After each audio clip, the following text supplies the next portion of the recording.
take 2.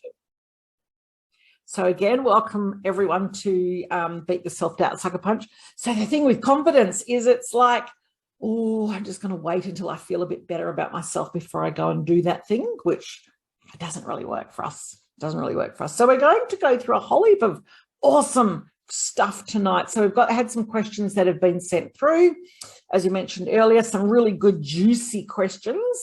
Plus, if any of you relate to this or you want a bit more information, please feel free to interrupt, raise your hand, throw something into the chat box. We are mindful of the fact, though, that I want to keep this fairly close to our hour for your benefit, because I'm sure you've got better things to do than listen to me waffle all night, but also for those who are watching the recording. I'm also going to make a note of what time we get to each question as well, so that when I put the replay up, everyone can see actually when we addressed something. So if there is something specific to you, you'll be able to find it a bit better. So tonight is all about some tools. I just want to give you a bit of a warning, I suppose, in that you are probably going to go away from tonight's session feeling completely overwhelmed, having no idea what to do with any of the tools that I give you, and thinking, oh, I don't even know what to do with that. It's okay, because if that happens, that's good.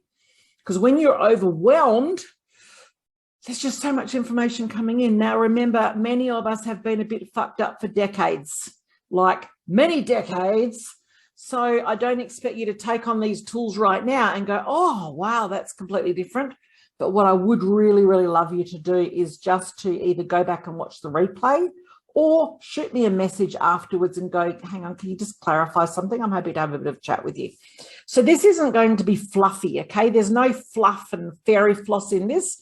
This is actually really good, valuable tools. So please feel free to take notes. Please feel free to draw along with me as we go through and dissect some of this stuff. And thank you to everybody who sent questions through. If you have questions extra, please put them into the chat box and we will get to them. So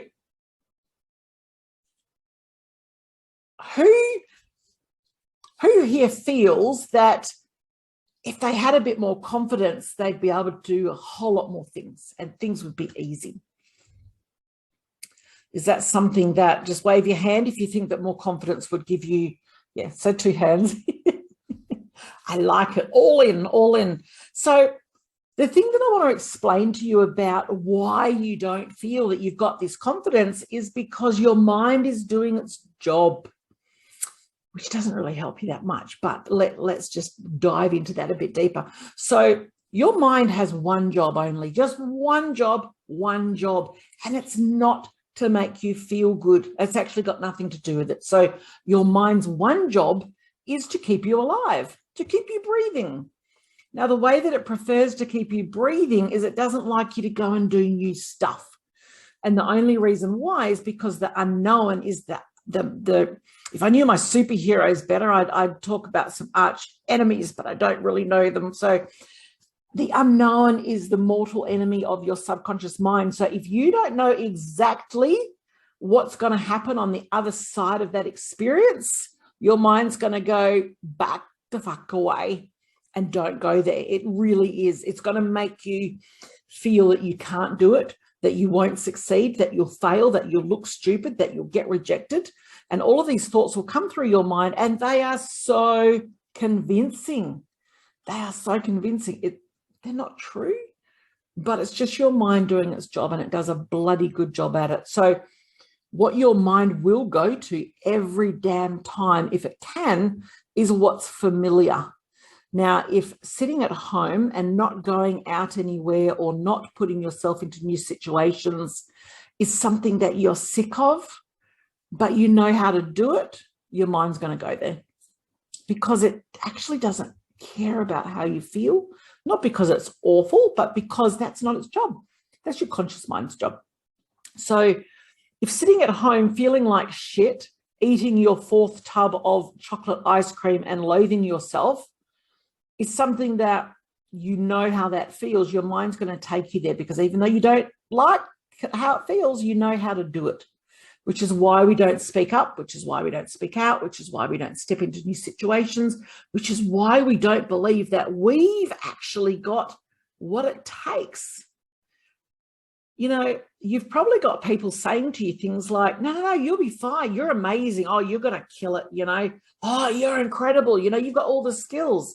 But there's that little thought in your head going, no, they're just saying that because they're just being nice. I don't really believe that. And that's because what you have is a gift, which means that it comes easy to you, which just means that you don't notice it. Your gifts, you don't see. You're looking out of your magic, so you don't see it. So the big thing to start with is that your mind is keeping you safe by keeping you familiar. I'm going to give you a tool to help you combat that. It's okay. So let's jump right into the questions. And again, please feel free to throw stuff in the chat box if you've got a question, if I'm talking too fast, or if you want a bit more clarity, or put up your hand, then we can unmute you and you can have a chat. So the first question, a few of these are actually we've missed the boat for because these were Christmas related, but due to unforeseen circumstances, we couldn't actually do our earlier session. But we'll cover them anyway, because they do involve boundary setting. So you can actually use them for other things. So the first question is just a little question. My ex insists on giving me gifts. So my response to that is that people, you know, if you find that, you know, people have got you giving, or they're giving you things all the time, or they're offering things, people can give all they like, but it's up to you whether you receive. So there's not an issue. If you are receiving these gifts, or you feel that you need to, then I guess that's where the issue is. So even though this is a fairly surface level one, you know, your ex can give you all the gifts they want. Doesn't mean you have to accept them. It's all about setting a boundary, and until that boundary is set, then that's going to keep happening, unless they're really great gifts, and then you might want to accept them and then just shut the door really fast and say, I don't like you, from the other side of the door. But that's just all about boundaries. You know, I've had some stories that have happened at Christmas time where people have received gifts from people they don't like. They've opened it up, they've chucked the card away, but they've kept the gift. It might have been a gift card or something. So they've kept that. Then they're moaning about the fact that these people are sending them gifts. This is an opportunity to actually get really clear on just who you're being about this, because you either accept the gift or you don't. So next question. Friends give me extravagant gifts, but I can't afford to do the same. How do I stop feeling like the world's worst friend? Is anybody in this situation? Does anybody find that yep, we've got one hand up. We've got people who are giving them gifts and you can't really quite reciprocate. I know that back, oh gosh, it makes me sound old now. A couple of decades ago when I divorced, I had literally 10 cents to rub together and I would get all of these gifts and I had nothing to give back. So it's not a good situation. What I would suggest to you, if this is your situation, if you find that people are giving you gifts that are worth a lot of money, but you feel that you can't reciprocate, is just to notice what it is that you're focusing on. And this is a little glimpse into how your mind works as well, because if you're not prepared to go and say to that friend, hey, do you think I'm a shit friend because I don't give you fancy gifts like you give me? There's very few of us that would actually go and say that. Hands up if you would say that to a friend. Do you think I'm a shit friend because I don't give you good gifts? No, we wouldn't. We would actually keep it inside. We wouldn't say that out loud. We just, which shows that this is your mind at work. So what's running here is a belief that you have that you are less than. Am I going to get into some deep stuff about how this works as we go on, as the questions get meatier and meatier. But if you feel that you are less than or not as good as other people, your mind is predisposed to look for evidence that, you know what, you're right. Because remember, our mind's job is to keep us alive. Keeps us alive by doing what we know, but it also keeps us alive by making us strong. And the best way to make us strong is to make us right. So if you think you suck, Your mind's actually going to go, yeah, because of this, because of this, because of this, and because of this. So if you're not prepared to say, hey, do you think I'm a lousy friend because I'm not giving you fancy gifts? Then it's a belief at play. Because if you weren't believing that you were less than, then you would have no problem saying it. So what is the thought that is derailing you? Get really conscious about that thought that you're having. What does it mean when you accept that gift? What does it mean about you? What is the thought process going on in your head? Yeah, get really curious on that, because that's actually the issue. It's actually not the gift, because as we all know, you know, giving gifts, quite often it's giving the gift that's actually the gift. So you're actually still providing that for friends, but it's more the belief that's derailing you underneath. What else have I written for this?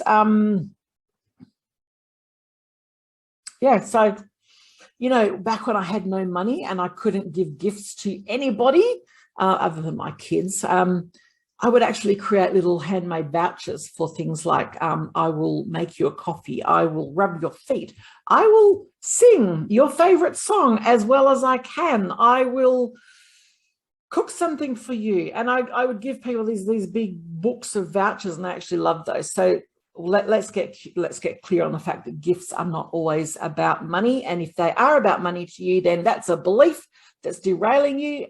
Oh, it's pulling a Swiftie. Will make sense as we go on, I promise. So the next one, I want to go and meet new people in the new year, but I'm uncomfortable in new places and with people that I don't know. You know what? I think this is a human thing. We are all human. I can't really think of one person, including myself, who would love the idea of walking into a room full of strangers. So let's just cut ourselves some slack with that. But remember, if your mind doesn't know what's going to happen, it's going to just catastrophize. So if you've ever been in this situation and you are going somewhere where you don't know anybody, or you're really, really uncomfortable, isn't it amazing how our mind just sees people not wanting to talk to us? How we see ourselves sitting at the bar all by ourselves, pretending to look like we're comfortable. How we just, and what is with that? Why do we do that? Why do we always assume that the shit's going to hit the fan and no one will like us? Has anyone had that experience? Like you're like, oh, I don't really want to go here. I'm just not comfortable. I know that I have. It's something that is very human. So let's go back to the fact that if your mind doesn't know what's going to happen, it's actually going to throw loads of things in your head, which are going to make you believe that things are going to go really bad. Things are not going to work at all. So before I give you your first tool, before I open up my little whiteboard here and start drawing very, very badly, I want you all to think of a situation that, and you don't have to share this with me, I just want you to think of it yourself, a situation that you would love to really be able to do, or a position you'd love to be in, or just think of a situation that you would love to be able to just nail and conquer. And just imagine, let's just imagine that we're going to go out into the future now, and you've done it. And you've done it. And we come to the end of that situation and you're standing there feeling all badass-like and thinking, wow, I did it. I want you to imagine being in that state. And I want you to now look backwards and think, what was it that I let go of so that I could do this? And this is a question for you to ponder. Think about what it is that you want. Imagine that you've got it. Then look back towards today and think, I can see now what I had to let go of in order to get that. So it could even be making excuses. It could be getting in your own way. Could be procrastination, it could be anything like that. It's a really interesting tool just to look at. So let me share my whiteboard. Full disclosure here, I am a crap drawer. Nobody ever wanted to be on my side when we played Pictionary. So nobody, everybody was like, no, I need to make coffee. No, so I'm a bad drawer. Thankfully, just about every model, except this first one in my industry, is a triangle. So I'm okay at drawing triangles. So I'm going to share my screen with you. And some of you who have worked with me would have seen some of these tools before, but hey, it's always good to refresh. So here's my whiteboard. Everybody can see this. So what I'm going to show you right now is the anxiety model and what to do with that. So the anxiety model is great to understand if you find that you have social anxiety, if you're worrying about an event. It could be that you have to make a speech next week. It could be that you have to go for an exam or a test or on a date, or you've got a meeting. It doesn't really matter what it is. It could even be just going into that room full of people and you don't know what's going to happen. So the first thing I'm going to draw, I'm fairly safe with because it's just a line. Yay, go Leanne. I drew a line. Check that out. I didn't expect it to be red, but that's a bit clever. So I'm going to change that now to black. Look at me go. So let's draw a little asterisk right here. And this is where we are when we are freaking out, thinking about putting new undies on, making excuses about why we don't want to do anything. This is the thing that we have to do. So this thing that you have to do, it could be, like I said, make a speech. It could be pay a bill, talk to someone, have a conversation, put your resignation in, ask for a pay rise, anything like that. So what happens is we overthink it, don't we? Because we are so good at that. So we actually go from here and we think about this. And we think about this incessantly, and we think about it, and we think about it, we think about it some more, and we think about it some more, and all we can see is shit gone bad. All we can see is things not working and us failing, looking stupid, being rejected, and just things not going well. So I'm sure that you can all relate to this, that you are thinking and you're rehearsing. And this is what our mind does when we go into overthinking. We start to rehearse. We rehearse the future about what could happen. Okay, so if they say that, then I'm going to do this. Or if that happens, then I'm going to do this. And of course, your mind can't actually solve problems in the future because they don't exist yet. But your mind's job is to solve problems. But if it's something that you haven't done before, or if it's something new, or something that takes you outside your comfort zone, remember your mind's job to keep you safe will take you to the familiar, and it will throw so many things into your head to try and make sure you don't go, because your mind is the world's biggest drama queen. If you don't know what's going to happen on the other side, to your mind, it means we're going to die. We're all going to die. That's it. We are going to die. It is that dramatic. So you may even be able to recall a time where you've had to do something really, really important, and then maybe the night before you've gone down with gastro, or you've broken a leg, or suddenly something happened and you had to go and do something else. Well, welcome to your mind actually manifesting something to get you out of certain death. So to bring this, I've just had another person come in. Okay, so to bring this back to the question, which is, I feel uncomfortable going into new situations when I don't know anybody. So you can see here that at this place here, this is where you are in your comfort zone, and you are thinking about going to this situation where you don't know anyone. So you are thinking, worrying. You are just worrying. And of course, when we worry, we block out every other possibility that might happen, and we just focus on what could go bad. The great thing about your mind is that it doesn't know the difference between real or imagined. It's got no clue between the two, which is why when you are imagining things going bad, They're real. You can actually feel it in your body. You actually start, you know, your breath will start to change and you'll feel really stressed because your subconscious mind is your imagination. They are one and the same. So we can hack it. And this is where the exciting thing comes in. Is there any, and now remember, nobody here has to actually partake more than they want to. But is there anybody, I'm going to relate it to the question, but is there anybody here that's got something coming up that they're actually really worried about, that they actually want to work with me on now to pick this apart? And if you don't, that's totally fine. We can go back to the question, but I'll just give you a couple of seconds that if you do, just throw up a hand.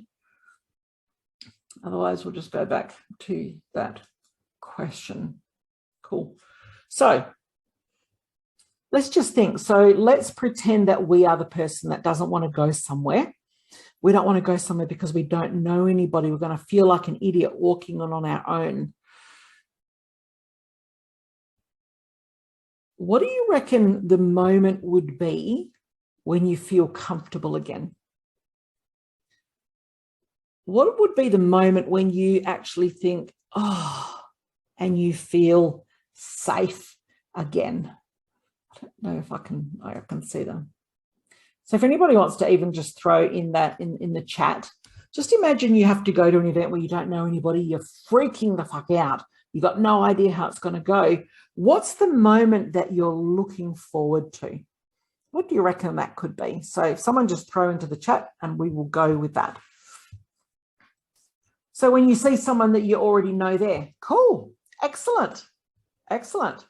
So we're going to use that. As anybody else, what's another time that you would really look forward to? You know, you're anxious about that event, but you really cannot wait until, what's another situation?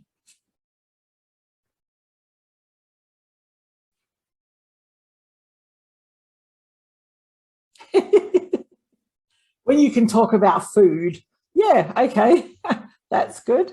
Another one that was sent through privately was when you actually get back in your car and you head home. So let's use all of these, okay? So you're in a place where you don't know anybody, and the worst part, isn't it interesting how the worst part is when you're on your way there or just before you walk in? So it hasn't even happened yet, but that's the worst part. So we've actually created this in our mind, which means that we are now going to assume that everything's going to turn to shit, and it usually does. So let's do this first. Let's do the first one, Annette. Let's go here and say, oh my gosh, there's Bill. I know Bill. And Bill starts waving, and you immediately go, oh, thank God for that. Thank God for Bill. So next thing you know, you're feeling okay. The nerves have gone and you're feeling good. Let's also liken this to, you go to the food table and people are going, oh, what's that? And then you get to say, oh, that's like this kind of sushi or something, and you get up a conversation. The other one is that you leave the event and you get back in your car and you put your seatbelt on. Now, all three of those things come with a degree of comfort. So all we need to do is, we're going to change color again because we can. Let's go green because all systems go. So what we do with this is we actually bypass this part here. We go to, when we're before the event, you know, looking for it, and what we do is we go all the way over to here and we think about that. Now, remember, your subconscious mind is your imagination, so we can go hard. So let's think. You see Bill waving to you, and so when you're back here at this, at this situation here, worrying about it, I want you to immediately think about what will happen when Bill starts waving at you, and you're just going to go, oh my God, there's someone I know, yes. And you're actually going to feel good, and you're going to feel that your heart rate drops, and you're going to be breathing better, and you're going to take your fists and they're going to relax them. And you're just going to walk over to Bill and you're going to feel like you belong. or you're standing at the food table. So here we are, when we're worrying about what's going to happen. Let's think about being at the food table and having a discussion with people about food. Or when we're worrying about it before it's happened, let's actually go and imagine that we're putting our seatbelt on and we can actually feel it click in. You sit back against your car and you go, oh, I didn't die. So all of those things, and it doesn't matter what it is, it can be anything for you. When you imagine this part and you really, really see, feel, and hear or smell the food even, use as many senses as you can to imagine how this will feel. You know what your mind does? Your mind literally goes, oh, so we're not going to die. It is that literal. Because remember, here, when things are going bad, anything that's painful means that you're going to die. Therefore, let's go to here. Think about what your comfort zone is again. Your mind will literally go, oh, so that's what happens. And you don't worry about it anymore. Imagine, and you can liken this to, let's say the first time that you ever learned to drive. And you have never, ever, ever sat in a vehicle before, but you've got your driving instructor picking you up at 3:45 and you're freaking out all day because you just know that you're going to bunny hop all the way down the road, and you're at school or just left school and you're in this situation here worrying about what's going to happen because you can see yourself over here bunny hopping around, and you start to feel really, really nervous because you don't know what's going on. But you got through it. You got through it okay. And when you got in the second time, your mind already had an idea of what was going to happen, didn't it? So you would be able to remember that the second time you went in, you still didn't really know how to drive a car, but there was no panic around it because your mind already knew that you weren't going to die. If you were to liken this to making the speech, you would, let's go, different color. If you were to liken this to making a speech, you'd be standing there thinking, oh my God, I'm going to trip up on the steps. I'm going to lose my place. I'm going to sound stupid. The microphone's going to squeal. I'm going to just look like an idiot. I'm going to pronounce someone's name wrong. And that's what you're focusing on here. It's just going to turn to shit. It really is. So you will actually make yourself ill a lot of the time.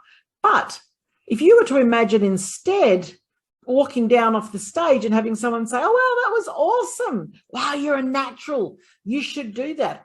Or imagine yourself driving back into your driveway, getting out of your car and going, fuck yeah, what a legend. I did it. I did it. Now I'm going to go and have a beer or something like that. Your mind will release it. So when you focus so much on a really great result afterwards, see, feel it and hear it, your mind will drop all of this. It'll have natural nerves because it's its job to look for threats, but it's not going to be paralyzing like it was earlier. So this is the anxiety model. And this is all, I don't even know how to go and get a new page, but let's just say that just practice this. Think about where you are now and what you're worried about. Just go beyond that to a time where you're looking forward to and you know that you're safe, and imagine that instead. Your mind will actually grab hold of that. I promise you. This is actually one of the most amazing tools ever. Has anybody got any questions about this or any situation they want to relate this to? I just don't want to move on if people have got questions. So it looks like we're all good. Cool. See, I can save that as a picture by pressing that. Saved is, and no one's going to know what to make out of that.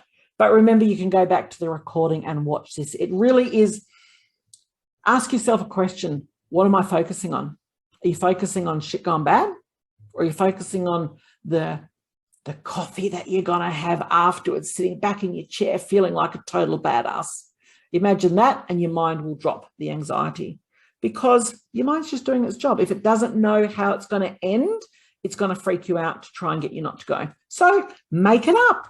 Make it up how it's going to end. Even if you know that it's going to be difficult, make it up And it doesn't have to be related. Let's just say that you've got to go and have a really, really difficult conversation. You don't have to then imagine them throwing their arms around you because they think it's awesome.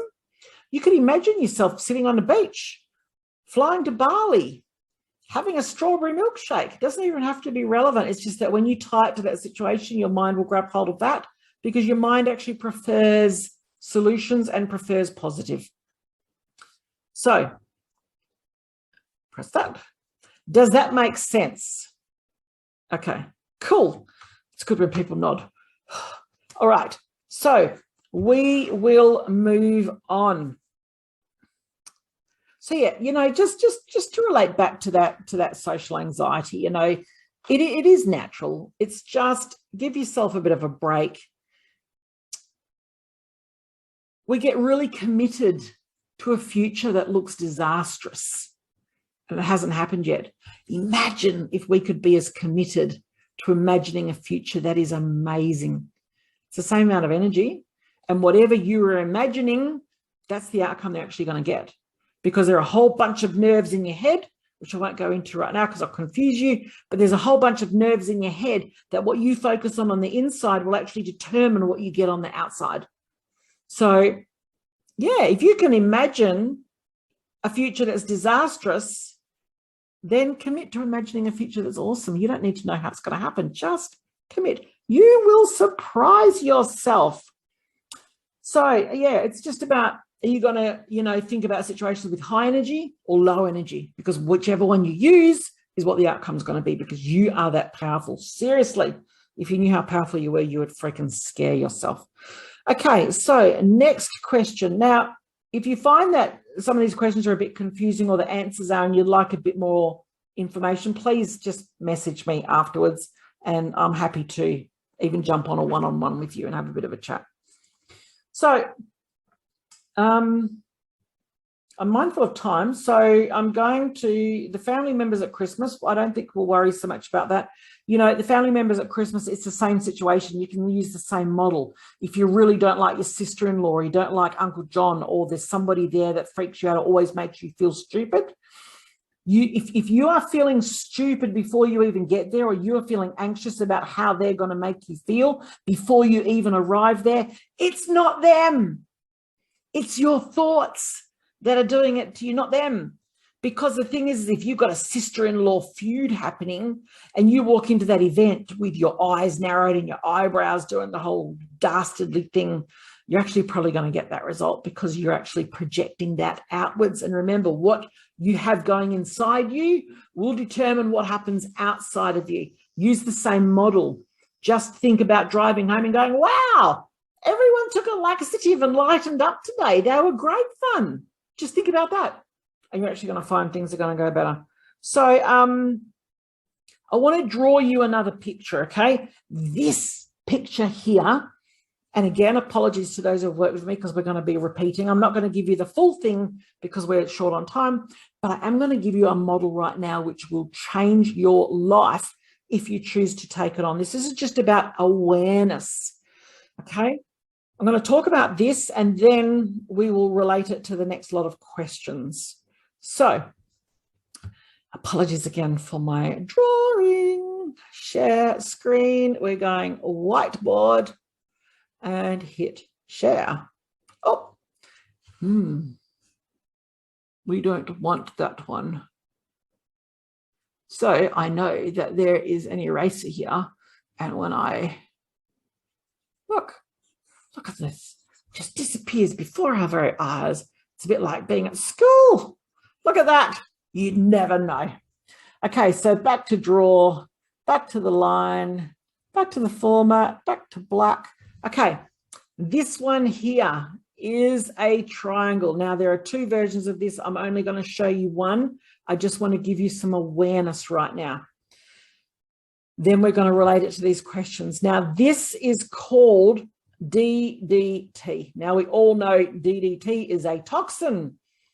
It's also something that's going to completely poison every single relationship you have, including the relationship with yourself.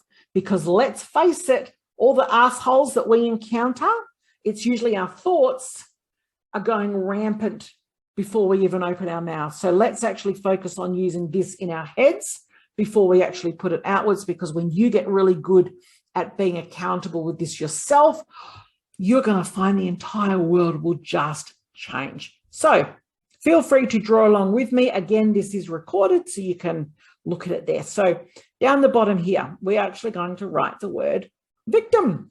So victim is the person who is the passenger in life, the person that thinks, oh, what's the point? No one listens to me. Nothing will change. Why bother? It is what it is. Who am I to even say anything? Nothing will change. You know, we're all there. We all go there thousands of times a day. In fact, we do this entire cycle. So when we're in the victim cycle, we are a passenger in life. We are in the passenger seat of our life, and we feel like something or someone else is driving us or controlling us, and we just don't have a voice. We don't speak up. We stay quiet. We just think, what's the point? Nothing will change. We make a lot of time to bitch about stuff to people, but we don't do a lot about actually speaking up and getting a resolution. Not because there's something wrong with us, not because we're bad, but simply because we've never been taught that. We've never been taught. And when you think that you learn most of the stuff about yourself prior to the age of 5, and you possibly had a mum that every time, or a dad, every time you were tying your shoelaces and they'd go, here, no, yeah, let me do it. You'd actually learn really quickly without realizing that when you can't do something, someone else will come and do it. Somebody else will come and do it for you. So we take this victim role quite seriously in our lives. We do it to perfection. And the scary thing is that every single member of the human race, we are all fighting for this role. We're actually all fighting for it, because when we're the victim, people will help us, people will save us, people will do things for us. So up here on this corner here, we're going to write the word rescuer. So the rescuer is something that we all align with because, hey, it implies that we're great people, and we are great people. You know, even being a kid and you're playing with your toy that you got for Christmas, and then suddenly your snotty-nosed sister comes in and wants to play with it and starts screaming, and your mum or your dad goes, just give her a go. You learn very quickly that things aren't yours. You know, that you learn very quickly to rescue yourself. Let's put this together so it makes a bit more sense. So when you are a victim, when you are like, oh, I mean, we've all been in workplaces where we have felt that we haven't been heard, that we don't like the management, that we don't like a policy, that we don't like the hours that we're working. So we generally will find somebody to talk to that agrees with us, because in a way, we then rescue ourselves by feeling that we're not alone. We rescue ourselves by thinking that, well, yeah, well, someone agrees with us. Quite often, and you may find this yourself, that if you are quite outgoing, people will come and whinge to you because they know that you'll do something about it. They know that you will fix it. So a rescuer is a fixer. So the way that we rescue ourselves is, let's go back down here to when we feel like we don't have a voice, we can't speak up, nobody will listen to us. We rescue ourselves by staying silent, by just saying nothing, because in this role here, we get to think things like, well, I just don't like confrontation. You know, I just don't like confrontation. And that gives us a get out of jail free card. So we don't actually do anything then, because we go, oh, I don't like confrontation. So we rescue ourselves by saying nothing, which actually doesn't help, but it makes us feel better. Now, I know that, like with a friend of mine, you know, he's got a new iPhone, and he never ever used an iPhone before, and he's like, oh, I don't know, it says something about iTunes. I don't know what this is. So I grab the phone and go, here, let me do it. And then I give it back to him. You know, even though I'm being helpful, I'm actually making sure he stays in that victim cycle, because he knows that when he gets all flustered, the rescuer will swoop in and save the day. He doesn't know that he's doing it. It's not a conscious thing. It's just something that he's learned. And we all do it. We all do it. Who here has ever had a really shit day and then has thought, fuck it, I'm going to the bottle shop. Or I'm not going to cook, I'm going to go get Chinese. I'm going to go to Macca's or something like that. We all do it. So when we are feeling that life is hard, we will all rescue ourselves with something. A rescuer is not always a person. A rescuer can be Netflix. Because when we've got to go and do something, clean out the garage, and that makes us feel like shit, we'll then rescue ourselves by going, oh, just one more episode. So it actually makes us feel better. A rescuer is a pain reliever, anything that makes you feel better. A rescuer can also be like some people, not me, I wish I was, but some people rescue themselves by going for massive long workouts at the gym. I haven't quite mastered that one yet. You know, it could be alcohol, it could be junk food. It makes you feel better. Just for the moment, it makes you feel better. So you rescue yourself. I'm going to give you an example once we put all this together. So over on this side, and I'm going to send you all a link so that you can actually look at some little videos that are going to make this make a lot more sense. Over here, we have the persecutors. The persecutors are the ones in the workplace that are really unpleasant. They are the ones that always know whose fault it is, but it's never them. You know, a persecutor is, and quite often we are married to persecutors. Sometimes we are persecutors. Sometimes we have a parent who's a persecutor.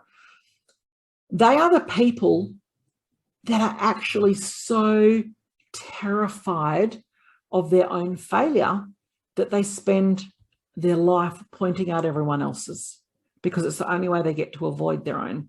A persecutor is not interested in solutions. A persecutor is only interested in problems. So they are quite unpleasant, but if you were to stare one down, they actually don't like it, and they'll actually generally walk away. So a persecutor will actually turn someone into a victim, because then that victim will become the rescuer and try and make things better to appease the persecutor. So whether you have you may have had a partner in the past who had narcissistic tendencies, or a boss, you'll find that they will only exhibit those tendencies to the people that will actually fall into this cycle. The people that will actually take it on and stay silent and then work really, really hard to get more done just to keep the persecutor happy. Now, the big thing that you can take away from this is that you actually fit this cycle many, many, many times a day yourself.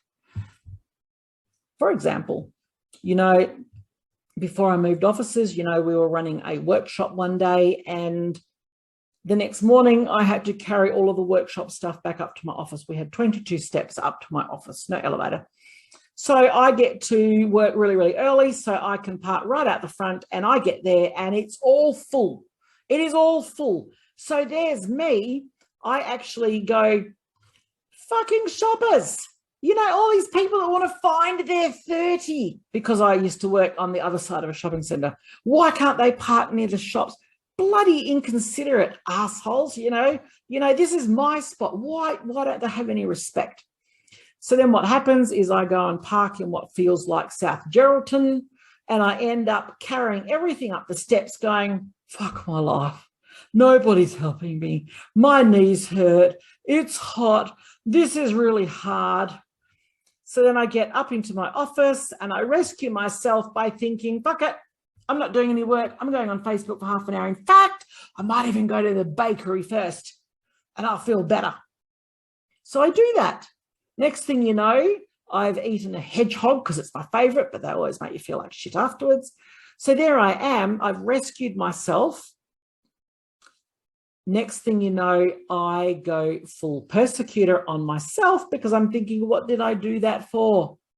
Now I've got like 10 minutes till my next client and I haven't done that report that I had to do. And now I'm stressed and now my stomach feels like shit. So I go full persecutor on myself. And then I feel like crap. So then I sit there and I feel like just all these thoughts go around my head like, oh my God, woe is me, woe is me. So this cycle actually plays out in every single relationship we have, including the relationship with ourselves. We would have all felt this to some degree. Now, I want to stress to you that this cycle is not a bad cycle. When you are aware of it, you can actually do something about it. But if you're in this cycle, which you are, it doesn't make you a bad person. It doesn't mean that you're doing anything wrong. It actually means that you're human. Now, I was stuck in this cycle for 40 years and I had no idea. Once I learned about it, my whole world changed. Now, there is an antidote to this, which we're not going to go into tonight because I would totally overwhelm you. But I can go through that with you another time. So awareness is key. So let's think that you're in a situation where you come in and you say to your partner, hey, you were going to mow the lawn today. And they go, oh, for fuck's sake, just leave me alone. You know, I'm just like resting. So they're seeing you as the persecutor. So then they go full victim. And then they probably rescue themselves with an argument and then just sulking on the lounge because then they don't have to go mow the lawn. Then later that day, then they come in and then they feel like crap themselves because there's been an argument. So this cycle, I'm going to send you a link so that you can get a whole lot of little videos so that you can find one that makes you go, oh, I get it. Because when you understand this cycle and you understand where you are, you will then have the ability to get out of it. And when you have people on your case all the time, always criticizing you, you'll be able to actually go, oh, I know where you are in the drama cycle. You're the persecutor. And then you can actually get an understanding where the reason they're pointing their fingers at you isn't because you suck, but because they feel they do. And the only reason they can have a break from that is to make out that it's your fault. So the alternative to this, which you will see in the videos that I send you, I'm just going to send you a YouTube link. The alternative to this is the empowerment dynamic. And every single one of these roles has an alternative. And when you step into that, you will solve every single problem that you have by not having to find the answers. You will just take on a whole new way of thinking, so things won't be difficult. You will know the questions to ask. You'll know the way to present yourself. You'll know the self-talk to have. It is completely enlightening. We do cover this. I mean, I've created an online program that I invite you to step into to do, which we go into this massively, but I'm also going to send you the YouTube link so that if you don't want to do that, you can actually just go on and get a awareness that way. The dreaded drama triangle is huge. So I just want to find out from you guys if you even just drop into the chat or even just raise a hand. Just let me know if you can see yourself in this at all.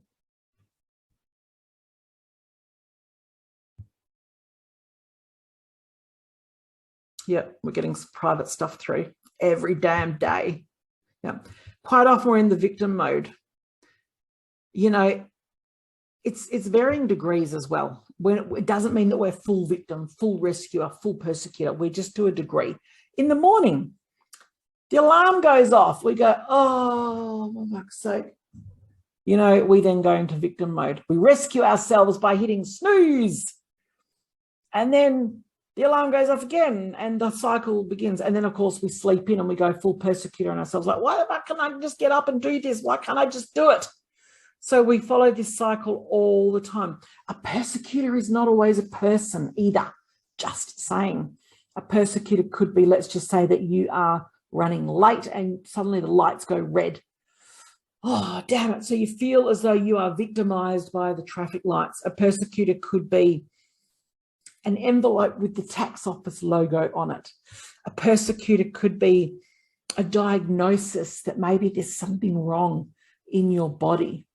You know, it could be someone looking at you the wrong way. Imagine if you were feeling a bit self-conscious and you saw someone staring at you. You would feel totally like the victim because you would feel as though this person was persecuting yourself. So you would rescue yourself by either going home or avoiding the situation or getting up into your head. And the next thing you know, you start persecuting yourself.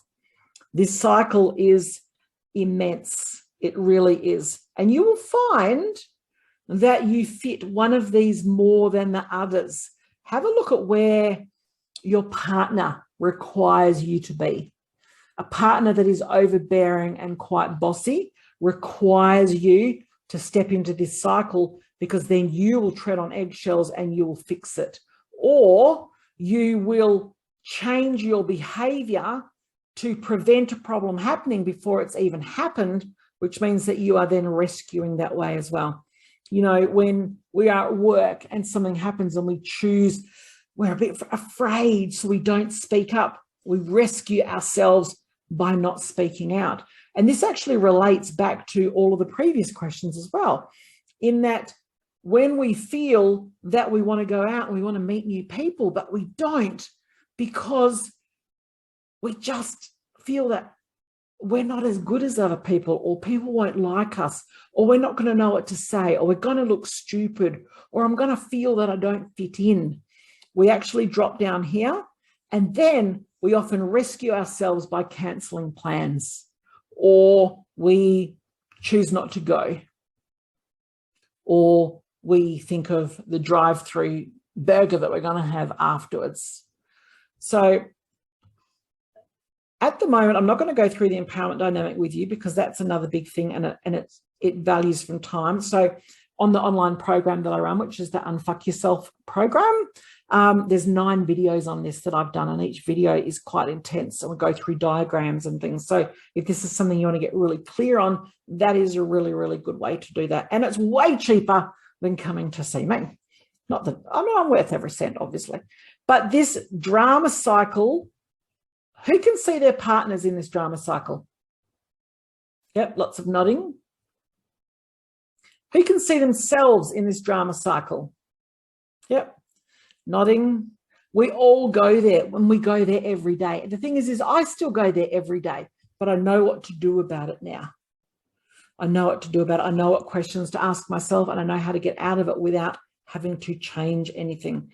You know, quite often when we don't like our bodies and we think, oh, you know, we've got to change our bodies, then we see a diet as the persecutor, because suddenly we're being restricted. Life as we know it just comes to an end. And yeah, and then we go really victimized. We rescue ourselves by breaking the diet, and then we just go, fuck it, I've killed it now. I may as well just go all out. And then we drop back down into this cycle and we start again. New Year's resolutions fall into this cycle.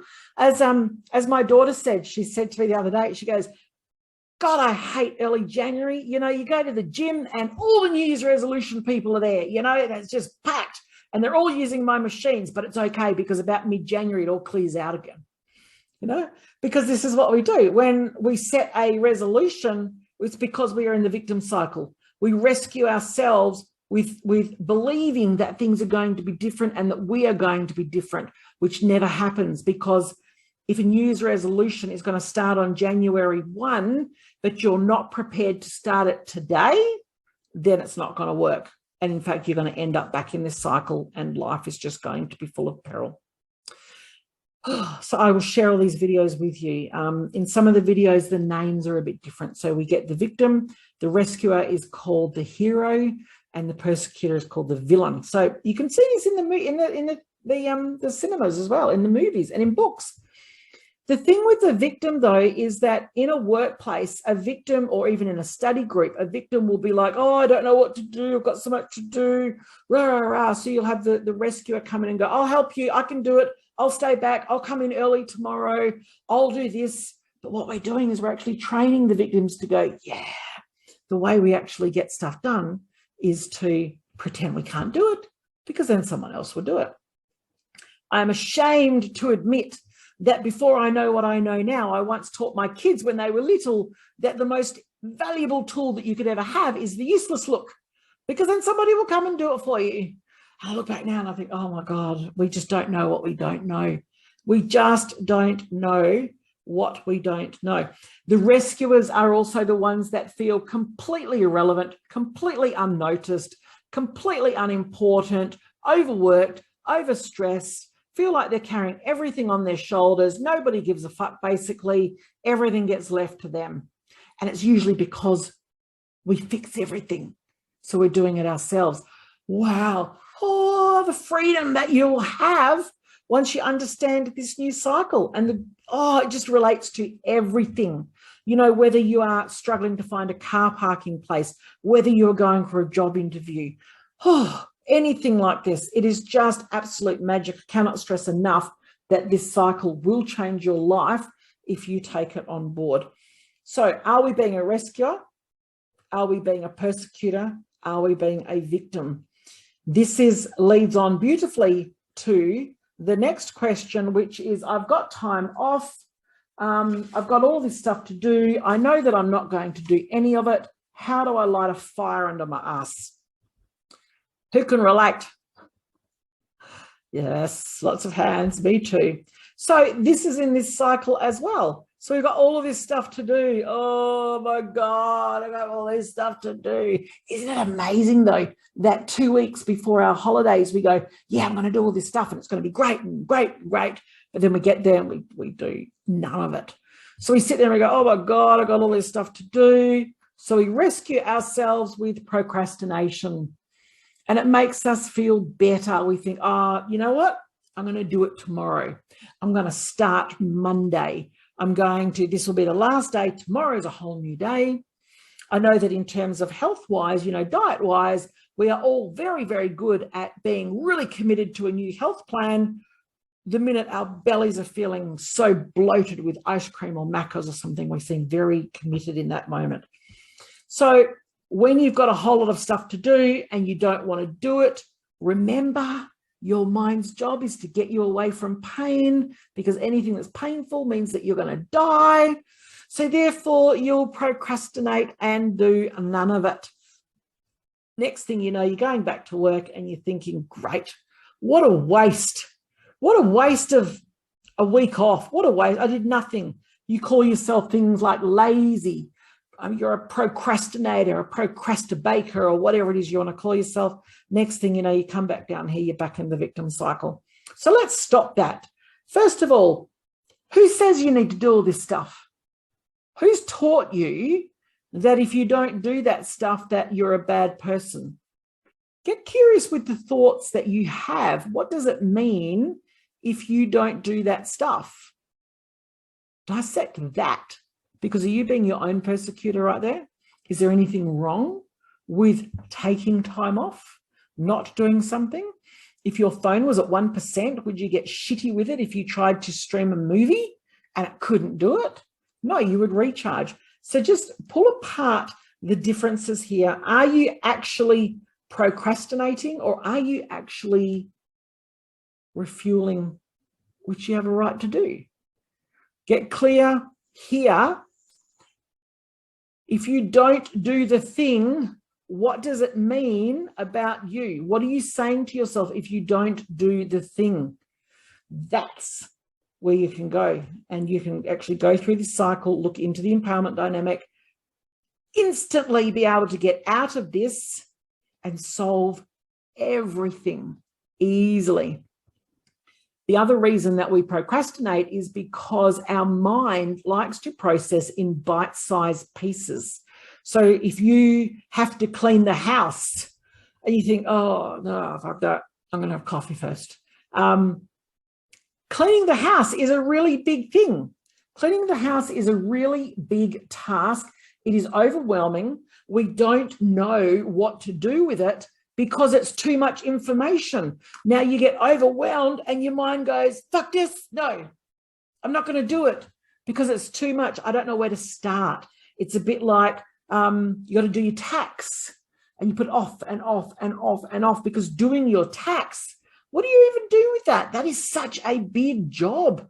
We don't know what to do in that. So we chunk it down. What happens if you have to clean the house? Let's use that. And we chunk that down to bite-sized pieces and go, you know what? I'm just going to tidy the sink area and that's it. You're actually going to find that your mind goes, cool, can handle that. You'll clean the sink area and then by default, you'll just start doing more stuff because you haven't filled your head with this massive big load of stuff that you can't work out where to start. Chunk it down. If you've ever had a child or ever been a child. Well, I know you've all been a child, but, you know, and you say to your kids, you know, I want you to clean your room today. Today's room cleaning day. And they don't do it. It's actually not because they don't want to. Well, it probably is, but it's not because they can't. It's because it's too big a chunk. It's too big a job. So we go straight into victim mode and we go rescue with no. And that's what we do. So if you have a child, or if you are a person that has to do something but you keep putting it off, it's just because it's too much information for your brain to process. Break it down into steps and just focus on the first step and your brain will be fine. If you say to your child, I just want you to clean 5 things today in your room. Just pick 5 things to clean. Sure, you're not going to get the whole room clean, but they're actually going to be good with that because they can quantify that. It's a bit like, you know, when you say to a teenager when they come home from school, how was your day? And they go, grunt. And you think, it's not because they don't want to talk to you. It's because, what do you do with that? How was your day? What the fuck? I mean, my day had like thousands of minutes in it. And I don't even know. It's too much. It's too overwhelming. Ask them something specific. It's like, how was your lunch? Or what period did you have last? Or what really sucked today? Or ask her, and then they will answer it. They will answer it. It's like me saying to you, tell me about your childhood. Where do you start with that? You need to be specific. So if you are feeling overwhelmed, it's all it means is it doesn't mean that you're lazy. It doesn't mean that you can't do it. It doesn't mean that there's something wrong with you. It just means that there's too much information. Just break it down. Just break it down. I hope that helps. I'm glad, Brendan. I'm glad this is making so much sense. It's official. Someone has said that I make sense. Yes. Oh, New Year's resolution to make sense. And I've nailed it with a day to go. Thank you for that. So yeah, chunk size, it's how we process information. If you have to go and clean out the spare room, we will generally go, no, computer says no. But if you go, I'm going to go and just clean 2 square or a 1 square meter just near the door, and that's it. You'll actually find that your mind is okay with that because you actually know what's involved. You know roughly how long it's going to take. You know that when that square meter has finished, then you can stop. The beauty of it is once you're in there, you're no longer in overwhelm and you probably just end up doing it all because you've actually got out of that whole, because we all know that the time we spend thinking about a problem versus the time we deal with a problem, poles apart. They are poles apart. So just chunk size, just chunk it down. Another fun tip, if you've got a list of things to do and it's called to-do list or chores or jobs, you're never going to do it because all of those things are challenge words to your mind, which equals pain. I don't want to do jobs. I don't want to do chores, things I have to do. No, we don't want to do any of that. If you simply change the name of your to-do list to cool shit that I get to do, suddenly the stuff on there is not going to have that, or that your soul's not going to die every time you look at it. You know, change the name of it because remember, your subconscious mind is your imagination and your imagination is a 7-year-old. Your subconscious is a 7-year-old. It's just a kid. It has to be exciting to a kid in order for you to do it. Seriously, which is why I'm going to go and clean 1 square meter in the spare room and then I'm done. A kid can actually make sense of that. And then I'm going to go get ice cream. No, don't rescue yourself like that. Well, you can if you want to. It's not up to me to say that you can't. Just realize that when you tell yourself that you have to do stuff, your mind's going to go, oh, really? Because it's running the show and it's not going to do it. Make it fun. How can you make stuff fun? I know that my girls never used to like cleaning their rooms. I've got 3 girls all in very close ages. So when they were little, I would put the timer on and I would race them and whoever got their room cleaned first would get something. All of a sudden it became fun. So think about how you can bring fun into it. Let's make 2022 the year that you have fun. And if you find that you are at home and you've got a garage to clean out, but you just CBF, how can we make that fun? Let's just sit on the lounge for a while. Let's actually just say, I'm not lazy, I'm recharging. You know, change the words. Everything is about words, everything. I'm going to put this into practice immediately. A perfect example of my favorite saying, knowledge is power. It sure is, Annette. It is. And you'll be the knowledge, the badass of knowledge. And this is the thing. We don't know what we don't know. This drama cycle, I was caught in this for 40 years. I, have a partner that, we would go out and he wouldn't hold my hand. So I immediately go into victim mode and go, oh, I don't want to be someone that's not proud to be with me. He's not proud to be with me. So then I would rescue myself by sulking and then suggesting we go for cake after the movie. But in my mind, I'm just like, well, fuck him. And it gets me nowhere. Absolutely gets me nowhere, because we drop down here all the time. We always feel this. And if you've got something that you need to be doing at home, you've got to mow the lawn, or you've got to paint something, or you've got to go and shop, or you've got to go and do the washing, or hang it out, or bring it in, or have a conversation, or whatever it is, we drop down into the victim cycle, and then immediately we go reverse and we'll persecute ourselves and call ourselves lazy. We'll say that we can't do this. And then we start comparing ourselves with all the people that we know would do better, because then we get to be victim even more. And then we get to stay in the cycle, and we just get to be that 7-year-old that is pouting. So asking questions, be curious. In this drama cycle here, it's all statements. I can't do it. It's too hard. It won't change. A victim's favorite saying, and we've all said this, is it is what it is, which there is an element of surrender in that, which is good, but it is what it is. Try substituting that with it is what I allow. Suddenly things change. I could talk about this for hours, seriously, and I've got to rein myself back in because I've already gone over time. Let me have a look at other questions that we have. I'll just stop that. You people have done that one. I've done that one. I've got no energy. In my job, I know that I'm qualified. I just know that I won't get it. How do I move past this and feel more confident? How do you know you're not going to get it? Have you taken a trip in your time machine and gone, oh, yeah, that turns to shit? No, we don't do that. How do you know? This is actually us dropping back down into that victim cycle again, the passenger of life, thinking they won't like me. I'm not good enough. So then we rescue ourselves with not applying for anything, and then we stay safe. We don't like it, but we know how to do it. One last very, very quick drawing before I let you all go and do other stuff is, I would have really thought that it would clear all of that.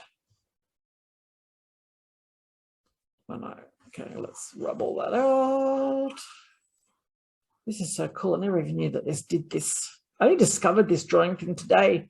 Came into my office, I'm thinking, how am I going to draw these pictures? It's very cool. Okay, so the job one. This will actually make sense with the job one. So again, we're going to do, and you've probably, a lot of you have seen this, but you get to see it again. Oops, how great is that? We can't do that. That's terrible. That's terrible. I need to do that again. Oh, draw, not erase. Okay, so triangle, better triangle, slightly better triangle. Now, a lot of you have probably heard of Maslow's hierarchy of basic human needs.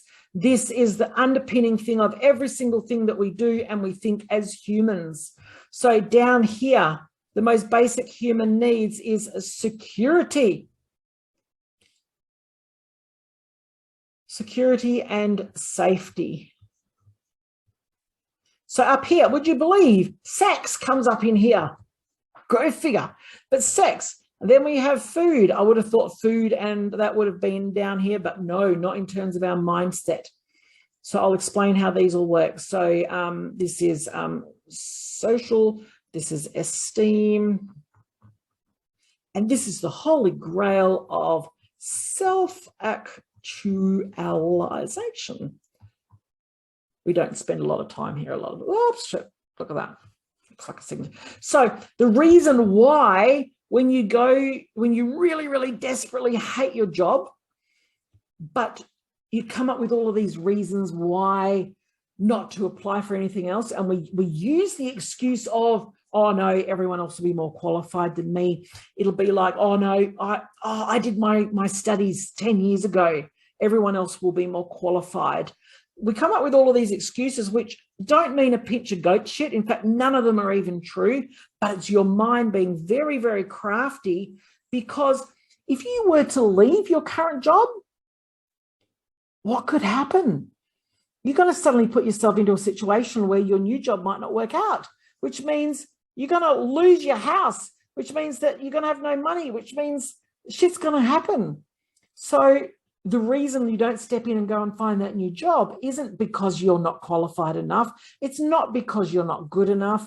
It's not because someone else will get it or that you won't. It's actually that your mind is just freaking the hell out that if you leave this familiar state of income, there's no guarantees. So it's actually freaking out here. That's all it is. It's just the fact that your most basic human need to be secure and safe is compromised by you stepping into the unknown.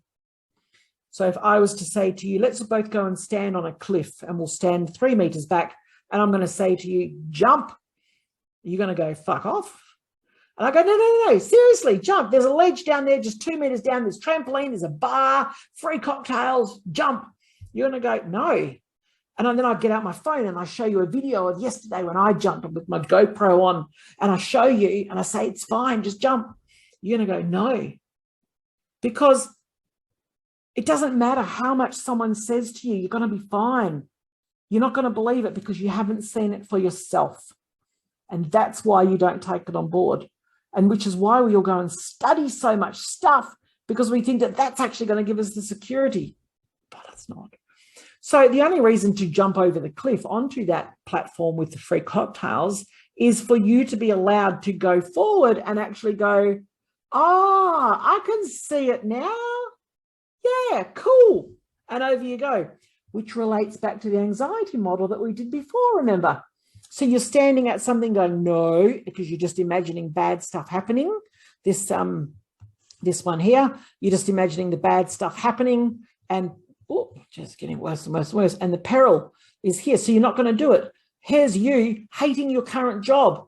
Here's you wanting a new job, but you're thinking, oh, I won't get it. Everyone else is more qualified. No, they're not. It's just that your mind doesn't want you to give up the job that you hate because it's secure. How many people have not started their business of their dreams because the job that they hate brings in an income? So here is where we actually take a look over the cliff ourselves, and we see it for ourselves, and we go, that's all I needed to know. So we can relate this back here with the job interview. So, okay, so stepping out and applying for a new job might actually make us a bit nervous. Great, we're human, that's normal. What is it that I need to know so that I can do that? So it could be something like, well, I've got long service leave coming up in 3 months. I might spend that time looking for a new job because at least I've got mine to go back to. Or it might be, I might actually have a sick day, or I might take some annual leave and I'll go then. So you don't have to actually end your job to get a new one, but your mind doesn't make that distinction. And if you don't buy into yourself, then why the fuck should anybody else? So if you don't think that you're worth it, you're actually going to automatically assume that a new employer won't believe that you're worth it either. So where are you in the drama cycle right now? Yep, thanks for playing. We are the passenger, we are the victim going, they won't like me. It won't change. I can't do it. So all these tools, when you actually understand what your mind is doing, that's where the gold is. because you don't have to solve it straight away. Just understand what your mind is doing, because then you understand what it needs, because it's not against you. It doesn't hate you. It actually just needs some stuff, and it's crying out to you. It just wants some information that it's not getting. So just very, very, very quickly, a question: how do I deal with people at work and workplace conflict? And how do I speak up and be heard? This is all going back to that drama cycle as well. You know, when you are driving to work and you're already hating the fact that you are working with Maureen from accounts, because you hate Maureen from accounts, you are already in a stressed state before you get to work, which means it's not Maureen. It's you and the state that you're putting yourself into, because remember, your internal state will determine your external state. Where are you in the drama cycle? Look on the video link that I'm going to share with you. Learn about the empowerment dynamic and how to get out of it. Even just be aware of the fact that dealing with workplace drama is you're buying into it. What happens if you just go, oh, that's nice, and you just walk away? Become self-accountable for your own state, your internal state. You know, there are a lot of, you know, the law of correspondence is something else that I really urge you to look into. You know, the law of correspondence is our internal state actually changes the lens that we see the world through. So when your internal state is nobody will like me, I can't do it, I'm not good enough, I'm not attractive, or whatever it is, that then forms the basis of your lens, and then you see the entire world through that, and all you see is evidence that goes, you know what, you're right, because that's our mind's job. It's not the people at work, it's not the conversations, it's not that nobody wants to listen to you, it's the fact that you've got some own self-talk going on that's actually running the show. Once you get clear on that, you'll actually change the world. So that's the end of those questions. I don't want to turn this into a sales pitch, but if anybody is interested in doing our online program, it is just 5 weeks and it is self-paced. So what happens is it's called Unfuck Yourself. Unfuck yourself without the you, because we all go and find you. That's what it's all about. So what happens is every Monday you get a video or a series of videos from me outlining what we're focusing on this week, what we're going to do. You get a worksheet, you get a resource.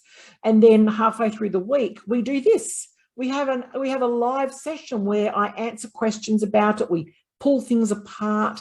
And then the next week it continues on. So week 3 is massive. It's the big kahuna with the drama cycle and the empowerment dynamic. Now, if you want to do that program, you have lifetime access to it. So you buy into it once, but you can redo it as often as you like. You have access to the videos for a lifetime, and you also have access to the online stuff for a lifetime. So even though you may come on for the 5 weeks and talk to me, even when your program is finished, you can still come on and be a part of that. So it's about having a community. It's $247. I mean, for a life-changing thing, it is huge. We do have an option that's the discounted rate. If you want to pay it off at $99 a month, you can. Just over 3 months, we've got that option as well. We've also got a VIP option where I will do just one-on-one, and I'll take you through and do it all just you and me. If you want more information, you can just go to my website, which is rebootyourlife.com.au, click on events, and it's all there. Now, there's no pressure.